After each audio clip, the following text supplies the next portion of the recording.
Hello, good morning student. Myself Yogendra Tyagi and today we discuss class 8 chapter number 13 direct and inverse proportion. Student यहाँ पर दो proportion की बात होगी, direct proportion and inverse proportion. So student in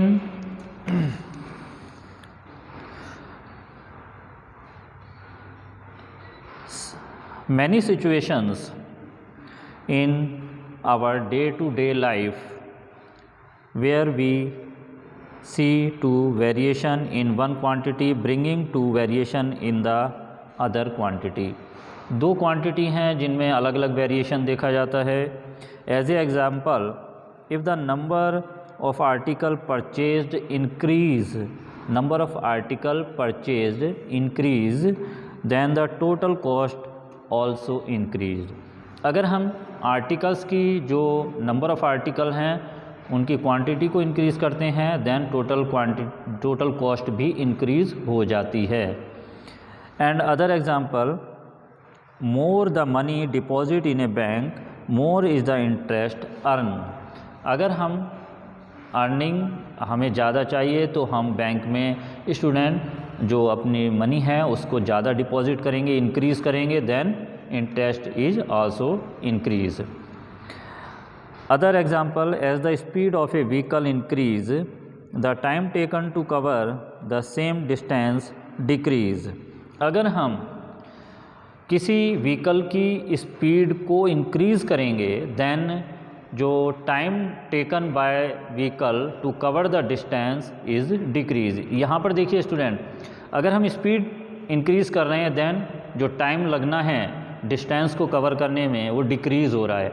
तो यहाँ पर दो तरह की सिचुएशंस देखिए आपने इन एग्जाम्पल में आपने ऑब्ज़र्व की होंगी कि अगर हम क्वांटिटी बढ़ा रहे हैं तो टोटल कॉस्ट भी इंक्रीज़ हो रही है. इसी तरीके से दूसरे एग्जाम्पल में हमने कहा कि अगर हम स्पीड ऑफ व्हीकल इंक्रीज़ करते हैं देन टेकन टाइम जो है वो डिक्रीज़ हो जाएगा. तो यहाँ पर दो सिचुएशन है स्टूडेंट. जब हमने यहाँ पर क्वांटिटी को इंक्रीज़ किया टोटल कॉस्ट भी इंक्रीज़ हुई, ये डायरेक्ट आपका प्रोपोर्शन होता है. एंड जब यहाँ पर स्पीड को हमने इंक्रीज़ किया टेकन टाइम जो है वो डिक्रीज़ हो गई है पोजीशन, तो यहाँ पर इन्वर्स प्रोपोर्शन हुआ. तो जब टू क्वांटिटीज़ सेम रेशियो में इंक्रीज़ होती हैं या डिक्रीज़ होती हैं then direct proportion, and one quantity is increase and other quantity is decrease, तो यहाँ पर इनका जो रिलेशन होता है वो इन्वर्स प्रोपोर्शन का होता है. Okay student, so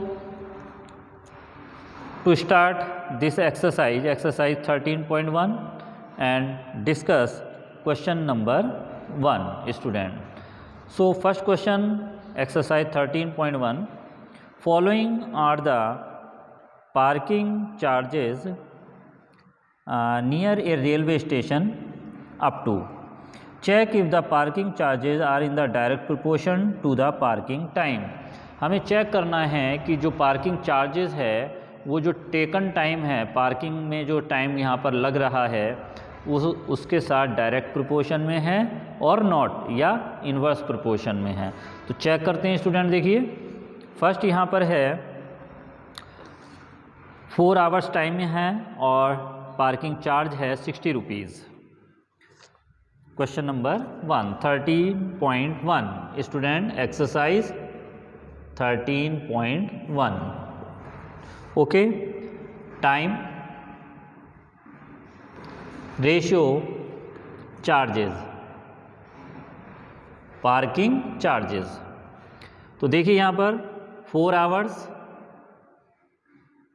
ratio rupees 60. इसको अगर हम स्टूडेंट रिड्यूस करते हैं देन 2 2 जा 4, 2 3 जा 6, अगेन 2 1 जा 2, 2 1 जा 2, 2 5 जा 10, 1:15. So student time taken and charges parking ratio is 1:15. Okay, check करते हैं इसी का second student. Parking time 8 hours, अब यहाँ पर मैं कंप्लीट नहीं लिख रहा हूँ स्टूडेंट, देखिए नेक्स्ट में parking charges, parking time 8 hours and cost है ₹100। रिड्यूस किया स्टूडेंट, देखिए यहाँ पर 4 2 जा 8,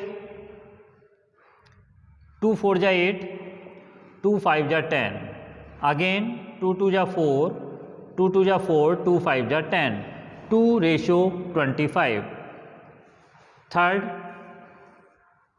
student 12 hour 140, 12 hour ratio 140, then 2 6 जा 12, 2 7 जा 14, 0।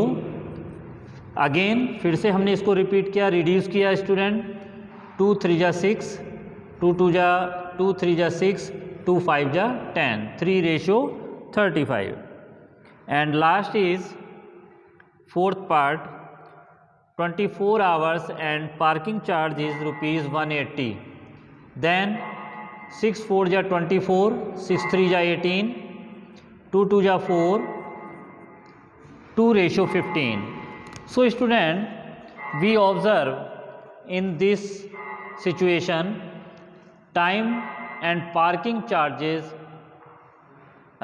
जो सिचुएशंस हैं, डिफरेंट सिचुएशंस हैं जो यहाँ पर अलग दी हुई हैं, सभी में यहाँ पर जो टाइम टेकन है और जो पार्किंग चार्जेस है वो डिफरेंट है। यहाँ पर देखिए 1:15, 2:25, 3:35, 2:15।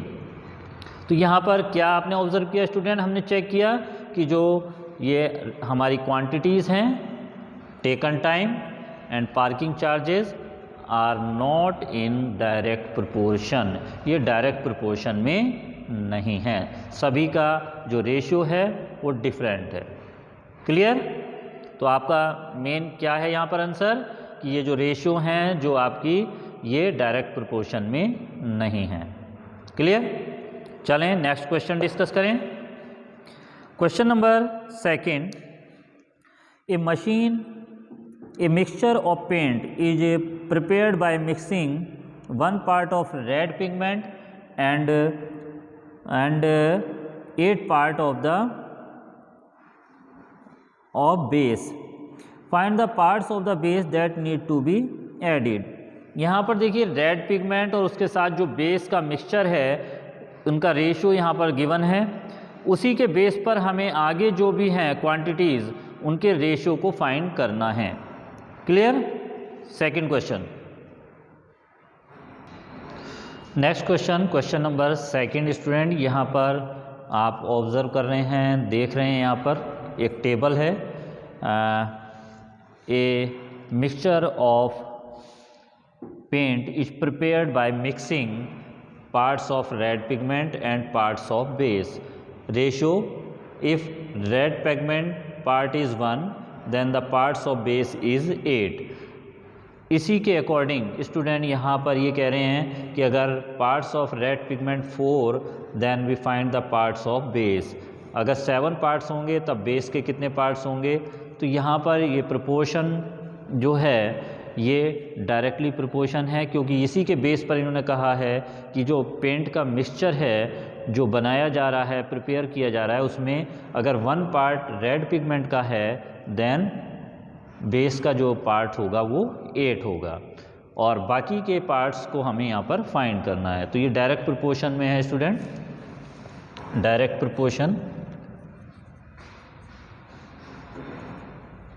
ओके, सो यहाँ पर हम इसको x मान रहे हैं student, x1, x2, x3, x4। सो अगर ये डायरेक्ट प्रोपोर्शन में है स्टूडेंट तो दोनों ही जो क्वांटिटीज़ होंगी वो सेम रेशियो में होंगी। तो यहाँ पर देखिए 1/8